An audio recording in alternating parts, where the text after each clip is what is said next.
Welcome to episode 2 of the Nine Trials of Tribulation by We Are Doing Our Best Studios. My name is Cassidy Zhang. This is Brendan Matthews. And I'm Summer Belcher. Before we get started, we'd like to mention today's sponsor. This episode is brought to you by COVID and the Zoom School of Law. We can't wait for it to be over. A quick note, the materials discussed in this episode of Nine Trials are the work products of Professor Mark Godsey, author of Blind Injustice. Blind Injustice is written by Mark Godsey, a former federal prosecutor and now the executive director for the Ohio Innocence Project. He is also a professor of law at the University of Cincinnati College of Law. The book tackles the inequities of the criminal justice system by discussing the systematic issues he has witnessed during his career. The Ohio Innocence Project, under Professor Godsey, has helped to free 30 wrongfully convicted persons. These individuals served close to 600 years for crimes they didn't commit. They were failed by the system. A system that was supposed to be fair and unbiased. A system that was supposed to seek the truth and protect the innocent. A system of blind justice.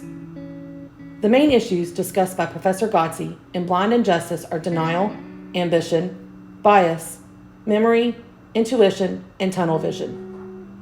We will discuss how bias, memory, and tunnel vision have led to the wrongful conviction of 2 innocent men. Our preconceived biases affect how we view the world around us. One bias we see play out frequently in the criminal justice system is confirmation bias. Confirmation bias is portrayed when an actor within the criminal justice system seeks to interpret evidence to support their own beliefs, whether that is an attorney, an officer or detective, a judge, or a juror. People tend to not change their beliefs even if they are shown evidence that contradict those beliefs. Jurors are also often biased by evidence that is presented through a scientific lens, even if that science is proven to be faulty.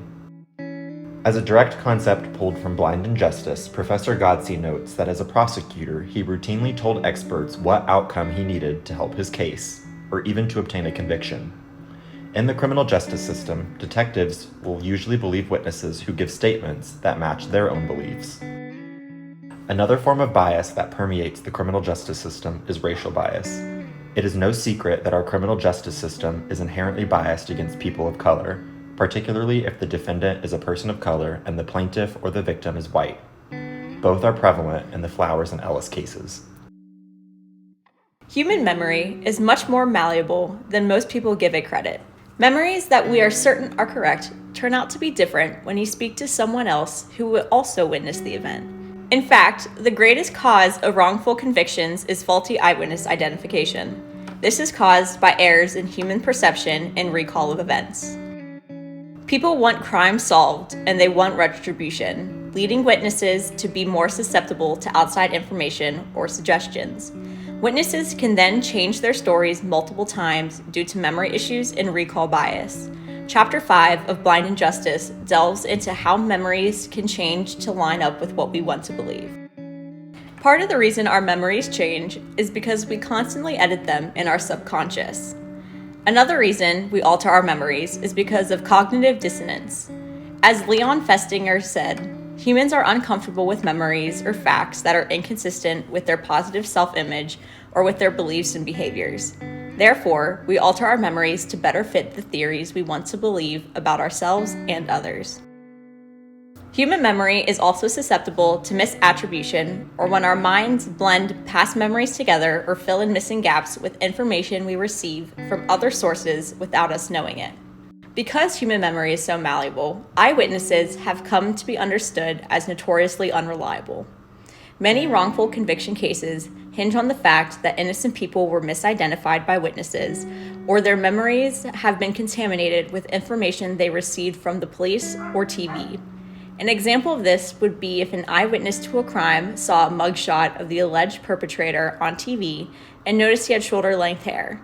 They would then supposedly remember the culprit as having shoulder-length hair when he actually had a buzz cut. Contamination such as this can be disastrous to not only the case, but also an innocent suspect.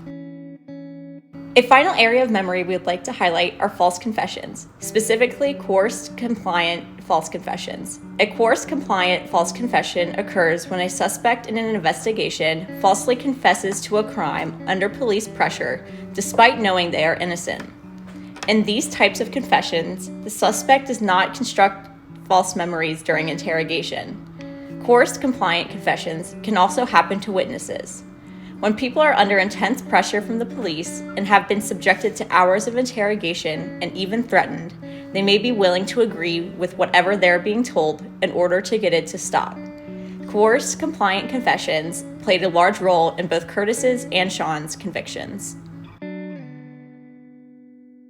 People tend to hone in on one belief and not sway from that. This fixation on a singular line of thinking is the concept known as tunnel vision. One becomes so convinced of this belief that they ignore all other possibilities or twist information to make it fit or prove their belief. External pressures can cause tunnel vision to be amplified. Tunnel vision can be devastating in any aspect of life, but in the criminal justice system, it is not only devastating, it is dangerous. Becoming so hyper-focused on one piece of evidence or one suspect can lead to turning a blind eye to the truth. The effects can be catastrophic.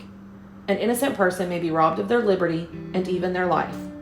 As in the Flowers case, the DA prosecuting Curtis Flowers relied on a single informant with an extensive criminal history to provide testimony against multiple defendants in exchange for his freedom. 3 innocent people ended up being murdered by this informant because the corrupt DA failed to keep him in prison and instead traded the lives of those innocent people for fabricated testimony against Curtis Flowers. Tunnel vision is not only pervasive in the case of Curtis Flowers, but in many cases across the country. Addressing tunnel vision is no simple feat, but a fair and unbiased criminal justice system demands this problem be solved. During the remainder of this podcast, we will have a candid discussion that includes not only facts about the cases from the record, but also our personal opinions. In the next episode, we will begin to explore the trials and tribulations of Curtis Flowers.